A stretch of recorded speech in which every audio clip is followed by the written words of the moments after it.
어깨 뚜껑뼈가 있고 이 상완 골두가 있는데 이 사이 간격이 상당히 좀 좁아져 있어요. 원래는 저 견봉과 상완 골두 사이에 회전근개가 위치해 있기 때문에 저기는 적어도 8mm 정도는 돼야 돼요. 한 8mm에서 1cm 정도 되는 게 정상이야, 성인에서는. 근데 지금 저 재보면 대략 한 5mm에서 6mm 정도밖에 안 되거든요. 이 정도면 아주 회전근개 파열이 심할 가능성이 큰 거예요. 그냥 단순한 회전근개 파열이 아니라 저 정도면 상당히 넓은 대파열 내지는 광범위 파열, 되게 심하구나 라고 엑스레이로도 딱 알 수가 있어요.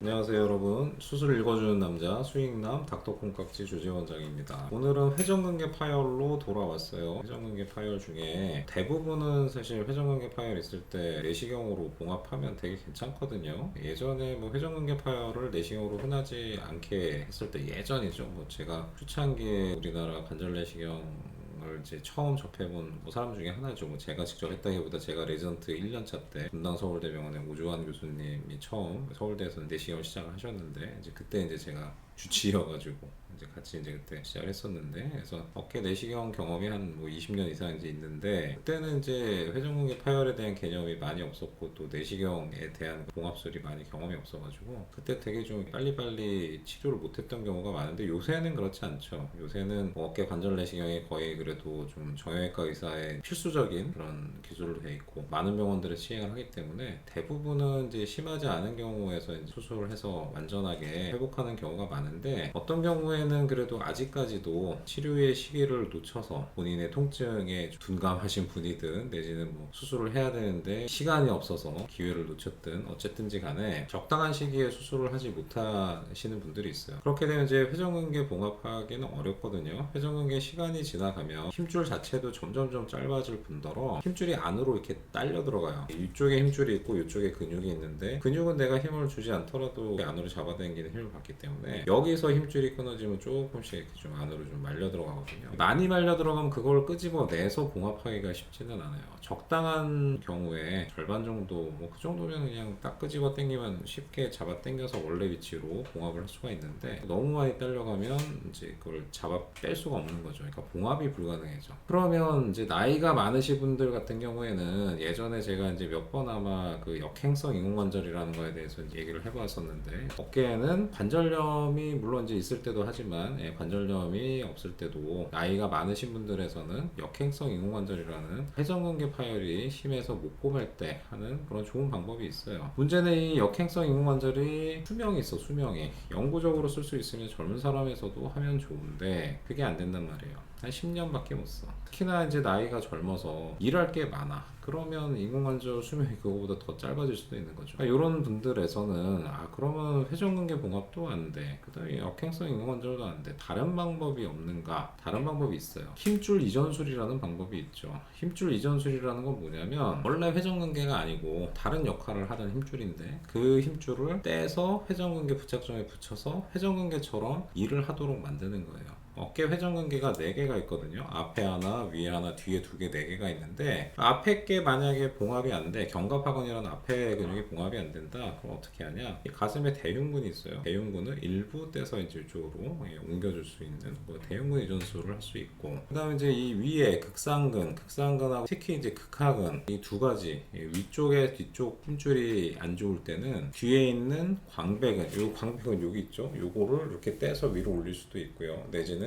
하부 승모근, 승모근은 목에서부터 이렇게 내려가는 등 쪽으로 가는 상당히 이렇게 긴 근육인데, 하부 승모근 이전술이라고 해서 그 승모근의 아래쪽 힘줄을 이렇게 떼와서 거기다가 이제 동종 아킬레스건을 연결해서 이렇게 옮길 수도 있어요. 젊은 사람에서는 이제 회전근개 파열이 있는 거를 어느 정도 극복하고 힘이 떨어지는 거를 다른 근육의 힘으로 대체할 수 있게 해주는 이제 좋은 방법이긴 하거든요. 물론 흔하게는 하지 않기 때문에 이제 모든 정형외과에서 할 수 있는 건 아니고, 어느 정도 이제 경험이 있고 스킬이 있는 사람이 좀 할 수 있는 그런 수술 방법이긴 하지만, 힘줄 이전술이 상당히 좀 좋은 해결 방법 중에 하나고, 또 한 가지 방법은 상부 관절막 재건술. 관절막 재건술 할 수 있어. 어깨 관절에도 관절막이 있거든요. 어깨에도 뭐 내시경으로 볼 때는 흔하게는 잘 못 보는데, 빵꾸가 뚫렸으니까 그 빵꾸 부위를 막을 채워가지고 껴가지고 밸런스를 맞춰주는 거예요. 관절 속하고 관절 바깥이 통하지 않게 막아주면서 남아있는 회전근개를 서로 다리처럼 연결을 해서 앞뒤 밸런스를 맞춰서 그거를 통해서 회전근개를 봉합한 게 아니더라도 근육 밸런스를 맞춰줌으로써 기능을 할 수 있게 해주는 상부 관절막 재건술이라는 방법이 있어요. 물론 앞쪽도 관절막 재건술을 할 수도 있어요. 근데 앞쪽은 뭐 내싱을 하기는 조금 어려워서 이제 절개해가지고 전방 관절막 재건술을 하기도 하는데 그것도 뭐 상당히 효과는 괜찮아요. 어떤 논문들에 보면은 가격 대비 효과로는 힘줄 이전술보다는 관절막 재건술이 더 비용 대비 효과가 좋다고를 하는데, 근데 문제는 이제 관절막 재건술이 힘줄 이전술처럼 직접적으로 그 힘 떨어진 거를 이렇게 대체하기 좀 어렵단 말이죠. 젊은 사람에서 좀 힘이 좀 필요하거든. 그래도 팔도 좀 더 힘이 있었으면 좋겠고 팔이 올라가는 게 좀 더 잘 됐으면 좋겠고 돌아가는 게 잘 됐으면 좋겠다 그러면 관절막 재건술보다는 힘줄 이전술이 조금 더 상위 옵션이 좀 될 수도 있는 거죠. 오늘의 케이스는 이제 젊은 남자분이신데 49세밖에 안 되셨어요. 회전근개 파열이 있는데 이제 오랫동안 아팠어요. 1년 이상 아팠는데 제대로 진단하지 못하고 치료하지 못한 상태에서 이제 오셨던 분이었어요.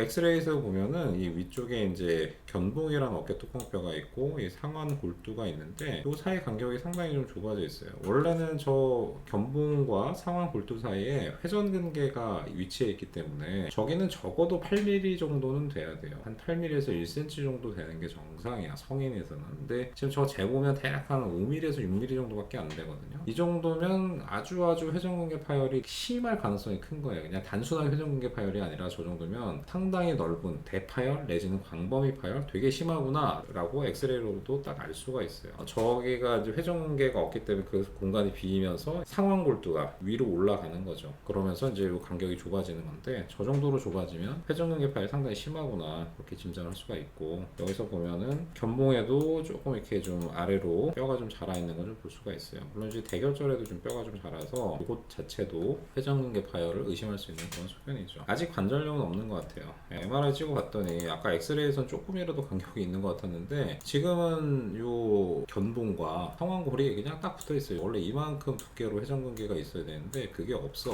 그러니까 이게 딱 닿은 거야. 회전근개 어디였어? 극상근이 없어요. 그 극상근이 어디 있냐면 여기 좀 있어요. 여기 원래 여기 붙어 있어야 될 놈이 이만큼 지금 딸려가가지고 저기 있어요. 이거 쉽지 않은데 저 정도면. 근데 문제는 극상근뿐만이 아니라 뒤쪽에 극하근 쪽에도 여기도 다 비어 있어.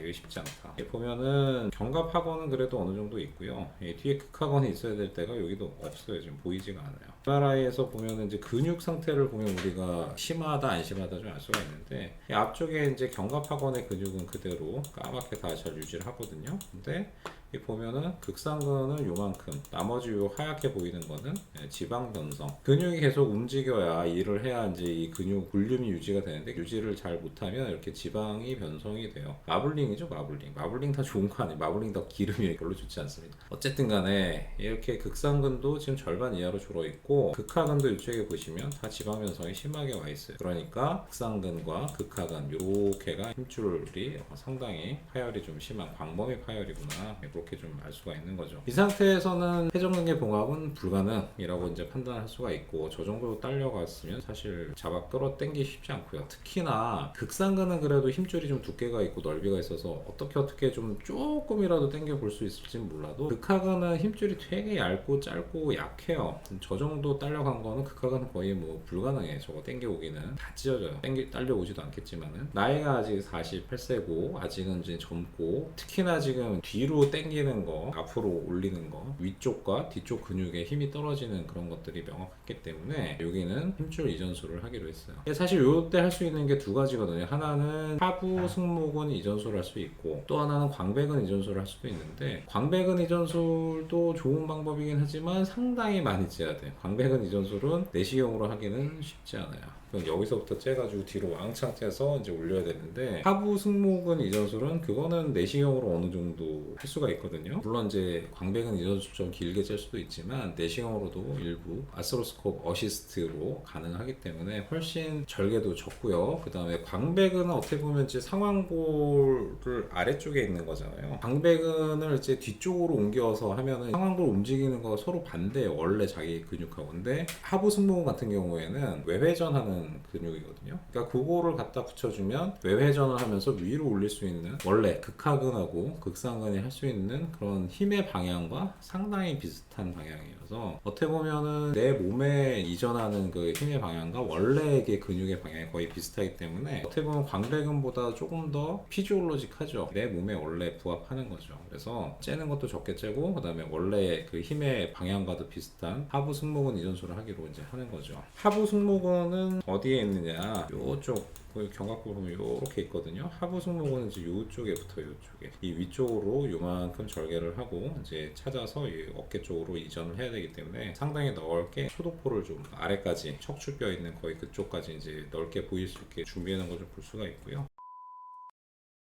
여기 보면 아마 이게 잘 보이실지 모르겠지만 아마 흑백 처리가 될 것 같긴 한데 이렇게 지금 잡고 있는 요 놈이 하부 승모근이에요. 그래서 요거를 찾아서 채취를 하는 거죠. 그러면 그 힘줄이 이렇게 좀 채취가 좀 돼 있는 걸 좀 볼 수가 있고요. 요게 앞으로 요 방향으로 이렇게 좀 이전이 좀 될 거예요. 요 방향으로. 근데 보면은 힘줄이 되게 좀 짧잖아요. 이렇게 짧은 거 어떻게 여기까지 당겨? 불가능하죠. 그러니까 동종 아킬레스건을 이용해서 여기서부터 연결해가지고 여기까지 쭉 당겨서 이어주는 거죠. 요게 하부 승모근을 이렇게 채취해서 내시경으로 좀 들어가는 거죠. 내시경으로 들어가 보면 이렇게 좀 자란 거, 견봉 쪽 뼈가 자란 거 볼 수 있어. 저거 이제 견봉 성형해야죠. 평평하게 좀 다듬고 그다음에 아래쪽에도 힘줄이 붙을 부위 다 정리하고요. 아직 연골들은 다 괜찮아요. 여기는 이제 아까 내시경 자리로부터 하부 승모근 쪽으로 쭉 파 내려가는 거예요. 이거를 원래 이렇게 파 내려가지 않으면 저기를 쭉 다 절개해가지고 이렇게 벌려서 눈으로 보고 힘줄을 연결해서 빼는 건데 굳이 그럴 필요가 없으니까 내시경으로 근육과 근육 사이로 박리하면서 이렇게 좀 들어가요. 그래서 여기 보면 이제 아킬레스건을 이렇게 좀 준비를 해놨고요. 이쪽이 이제 그 어깨에 상완 골두에 붙을 부위고 이 부위가 이제 하부 승모근이랑 연결이 좀 될 부위예요. 그래서 이런 식으로 좀 위쪽에서부터 안으로 쭉 동종 아킬레스건이 쭉 가는 걸 볼 수가 있고요. 이게 이렇게 위쪽으로 좀 연결이 좀 될 거예요. 지금 이 손가락으로 이렇게 짚은 데가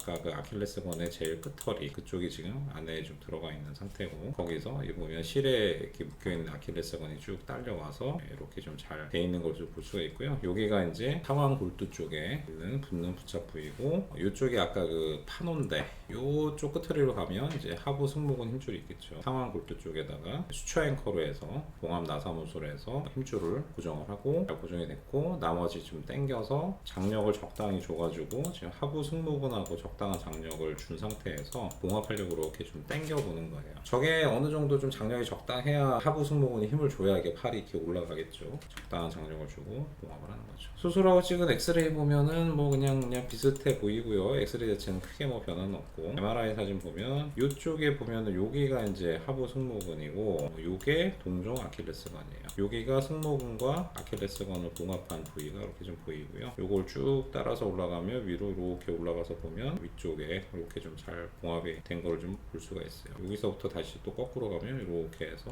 요 승모근까지 연결이 좀 돼 있는 거를 볼 수가 있는 거죠. 그래서 보면 하부 승모근이 여기 있고 여기서 아킬레스건으로 연결이 돼서 이렇게 여기까지 다 연결이 좀 잘 돼 있는 걸 볼 수가 있어요. 이런 식으로 하면 일단 6주 정도는 보조기 차고 조심을 해야죠. 일단은 힘줄이 붙어야 되니까 하부 승모근하고 아킬레스건도 붙어야 되고 아킬레스건하고 상완 골두도 붙어야 되고 그렇게 되면 나중에 이제 여기 어느 정도 외회정 및 거상에 힘을 좀 줄 수 있는 그런 기능을 좀 할 수가 있겠죠. 그래서 오늘은 광범위 회전근개 파열 특히나 젊은 사람에서 힘이 좀 떨어지고 통증이 있을 때 어떻게 해결하는지에 대해서 좀 얘기를 좀 해보았어요. 광배근보다는 하부 승모근 이전술이 조금 더 수술하기도 좀 수월하고 기능적으로도 이게 조금 더 힘의 방향이 광배근보다는 하부 승모근이 조금 더 원래 오리지널 회전근개 방향과 맞아서 조금 더 좋을 수 있지 않을까 그렇게 좀 생각을 합니다. 어떻게 오늘 흔하게 하는 수술은 아니지만 그래도 젊은 분에서 도저히 회전근개 봉합이 없을 때 이런 좋은 솔루션이 있다, 좋은 정보가 되셨다 그러면 좋아요, 구독, 알림 설정 3가지 부탁드릴게요. 다음도 흥미롭고 유익한 주제로 돌아오도록 하겠습니다. 감사합니다.